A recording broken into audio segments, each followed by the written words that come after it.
You feel the vibration first, a rumbling that builds to a thunderous roar as 20 million horsepower lifts you away from the Earth.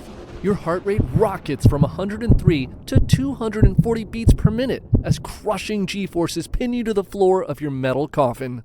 The noise is overwhelming, a physical force that shakes every molecule in your body. You try to bark, to vocalize your terror, but the acceleration makes it impossible to draw breath. For 8.5 minutes, you endure this mechanical violence as the rocket climbs through Earth's atmosphere. And then, suddenly, silence.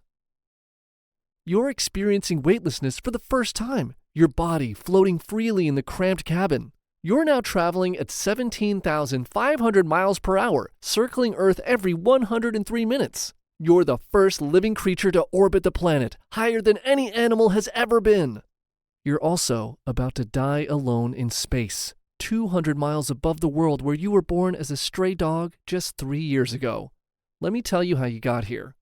It's 1954. You're born in the unforgiving streets of Moscow during one of the harshest winters on record.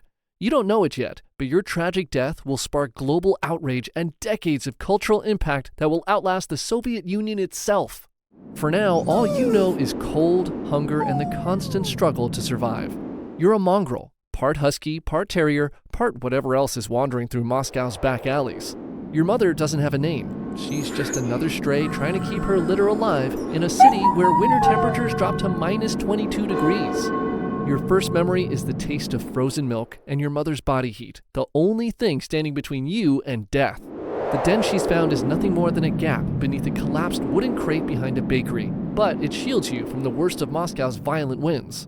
By 3 weeks old, you're already learning the harsh rules of survival. Find food, find warmth, avoid humans. Unlike the pampered house dogs of Moscow's elite, you scavenge through garbage bins behind restaurants, your small paws slipping on icy metal as you dig through scraps of black bread and potato peels. You learn to read human body language, the ones who might drop food versus those who will aim a kick at your ribs. You discover the rhythm of the city, the bread truck at 6 a.m., government workers eating lunch near warm grates, the kind night watchman who keeps bones behind the factory. You map every escape route, every hiding spot, every source of food within your territory. By age 2, you've survived 2 winters, avoiding the dog catchers and carved out your own small territory in the urban wilderness. You're developing skills that will ironically make you attractive to Soviet scientists later. You can endure extreme cold, perfect for space travel. You can go days without food, ideal for a mission with limited supplies. While you're perfecting survival in Moscow's gutters, the space race is heating up. The Soviets are determined to prove their superiority, and dogs, specifically street dogs like you, are apparently the perfect test subjects for their cosmic ambitions.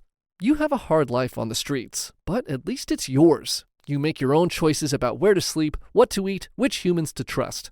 But soon, your freedom will be taken from you, all in the name of science. Fast forward a few years, and congratulations, you're 3 years old now, a seasoned survivor. You know every alley, every escape route, every hiding spot within your domain. Then, they come for you. The men arrive at dawn in military trucks, armed with nets and cages, hunting for female stray dogs who've proven they can survive anything Moscow can throw at them. You hear them before you see them. Heavy boots on cobblestones, the metallic clang of cage doors, urgent whispers of men. You try to run, but there's nowhere to go. They've surrounded you. The net comes down over you like a spider's web, and suddenly your life of freedom is over. You thrash against the rope, your claws scraping uselessly against pavement as hands lift you into the air. You're thrown into a cage with other confused, terrified strays. The truck smells of fear and urine as dozens of dogs whimper in confusion. You press yourself against the back of your cage, watching everything, calculating. Even now, your survival instincts are working. You've been recruited for the most exclusive and deadly job in the Soviet Union, cosmonaut. The scientists aren't cruel by nature, but they're driven by something more powerful than compassion: national pride. Premier Khrushchev wants the Soviet Union to put a living creature into orbit by November 7th, the 40th anniversary of the Bolshevik Revolution. The timeline is impossibly tight, and animal welfare becomes secondary. You're taken to a sterile facility that smells of disinfectant and fear. Here, you meet the other candidates. There's Albina, who's already survived 2 high-altitude rocket flights. There's Mushka, designated as the control dog. And there's you, not yet called Laika. They call you Kudryavka, Little Curly, because of your wavy fur. You'll soon be renamed Laika, meaning barker, because of your tendency to vocalize distress. Every time they approach your cage, you bark, not in aggression, but in desperate hope that someone might hear you and remember that you exist. The selection process is methodical and cold. They test your obedience, stress tolerance, and physical condition. Your years on the streets have prepared you for hardship, but nothing could prepare you for what's coming. There's a dark truth everyone knows. The technology to bring you back from orbit doesn't exist yet. You're being prepared as a sacrifice. It's 10 days before launch. The final selection's made. Albina, despite her experience, has recently given birth to puppies. In a moment of compassion, it's decided it would be cruel to separate a mother from her children. You're chosen, not because you're the best candidate, but because you're the most expendable, a stray with no family to mourn you. That night, one scientist takes you home to play with his children. You roll on a soft carpet for the first time, feel gentle hands that pet you instead of push you away. The children giggle as you chase a rubber ball, and for a few hours, you remember what it feels like to be wanted. Years later, he'll write, "Laika was quiet and charming. I wanted to do something nice for her. She had so little time left to live." It's the last kindness you'll ever receive. The real nightmare begins with your training regimen, designed to break your spirit and reshape you into a living instrument. You're placed in progressively smaller cages, each more restrictive than the last. The final training cage is so small you can only stand, sit, or lie down. There's no room to turn around. You spend 20 days at a time in these cramped conditions. Next comes the centrifuge, designed to simulate the crushing G-forces of rocket launch. You're strapped into a small compartment and spun until artificial gravity reaches 5 times normal Earth weight. Your heart rate doubles from over 103 to over 200 beats per minute. The force presses on your chest, making breathing difficult as blood is forced from your brain. Every instinct screams escape, but you're trapped. You also learn to eat space food, a gelatinous mixture that tastes like nothing you've encountered in years of scavenging. The food is dispensed through an automated system with no human interaction. The scientists are observing your behavioral changes with clinical detachment. You're becoming less responsive to stimuli, less likely to bark or show excitement. What they're documenting is learned helplessness, the psychological state when an animal is subjected to repeated stress. You're not adapting to spaceflight conditions. You're being broken. It's 3 days before launch. They perform surgery on you while under anesthesia.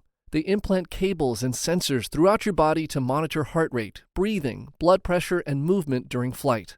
You wake up. You're no longer just a dog. You're a living telemetry system, wired to broadcast your vital signs to Earth. The cables are permanent. There's no removing them, no going back to being Laika the street dog. You're placed in Sputnik 2 for the first time. The cabin is impossibly small, barely large enough to stand or lie down. This metal coffin will be your entire world for the remainder of your life. The spacecraft has a temperature control fan that will ultimately fail when you need it most. You're sealed in the spacecraft for the final time.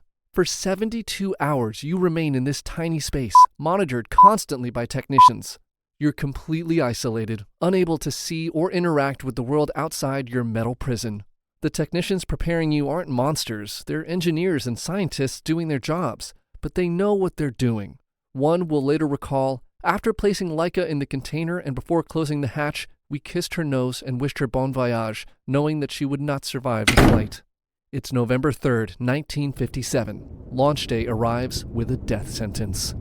The R-7 rocket ignites its engines with a roar that shakes the entire launch complex. The crushing acceleration pins you to the cabin floor. The acceleration builds relentlessly. Your heart races at 240 beats per minute as your cardiovascular system struggles under crushing weight. For 8.5 minutes, you endure this mechanical violence as the rocket climbs through Earth's atmosphere. And then, the engines shut down. You're experiencing weightlessness, your body floating in the cabin. It's a sensation no Earthbound creature has ever experienced. Congratulations, you're in orbit, traveling at 17,500 miles per hour, circling Earth every 103 minutes. The view would be spectacular, Earth spreading below like a blue marble suspended in infinite black. Soviet radio broadcasts announce your successful launch to the world, proclaiming victory for socialism and scientific progress. You're instantly famous, more famous than any dog in history. But fame means nothing to you. You're just a frightened dog trying to understand what's happening. Your telemetry shows you're eating food and responding to automated systems. To scientists monitoring your condition, this suggests mammals can survive the transition to space. What they don't realize is that their hastily built spacecraft is already beginning to fail. The Block A core stage of the rocket, supposed to separate after reaching orbit, has failed to detach properly. This massive piece of machinery is still connected to Sputnik 2, interfering with the spacecraft's thermal control system. The heat management that was supposed to keep your cabin comfortable is no longer working. You're in your second orbit and the cabin temperature's rising. The fan designed to activate at 59 degrees Fahrenheit kicks in, but it's not enough to counteract the thermal load. Temperature climbs, 68 degrees, then 77, then 86. You feel the heat building around you. Your thick fur, which helped you survive Moscow winters, becomes a liability in the increasingly hot cabin. You pant heavily, trying to cool yourself, but there's nowhere for the heat to go. The telemetry streaming to Earth shows your distress in real time, but ground controllers are powerless to help. There's no emergency procedure to cool your cabin. They can only watch as your vital signs deteriorate. On your fourth orbit, approximately 7 hours after launch, cabin temperatures reach 104 degrees. Your body can no longer cope. Your vital organs are shutting down. You're dying alone in the vacuum of space, and everyone responsible can only watch through cold telemetry data. Your heart stops beating. The telemetry signals streaming to Soviet tracking stations fall silent. After 7 hours in space, not the planned 7 days, your mission is over. You die, alone, confined, serving purposes you never understood. There's no dignity in your death, no peaceful passing surrounded by loved ones. You simply overheat in a metal box 200 miles above Earth. Your body will continue orbiting Earth in Sputnik 2, making 2,570 more orbits over 5 months before burning up during re-entry. Your remains will be cremated in the fires of re-entry, scattered as ash across the upper atmosphere of the planet you once called home. The Soviet Union immediately begins crafting the lie that will define your story for 45 years. Rather than admit their spacecraft killed you within hours due to engineering failure, they claim you're still alive, still orbiting, still eating and responding to commands. For 9 days after your death, officials release daily updates about your health. Soviet radio broadcasts feature recordings of your barking, actually pre-recorded sounds from training sessions. They finally announce your death, claiming you were peacefully euthanized with poisoned food when oxygen ran low.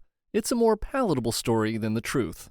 The truth won't emerge for 45 years. In 2002, Dmitry Malyshenkov will finally reveal what really happened at the World Space Congress in Houston. It turned out that it was practically impossible to create a reliable temperature control system in such limited time constraints, he'll confess.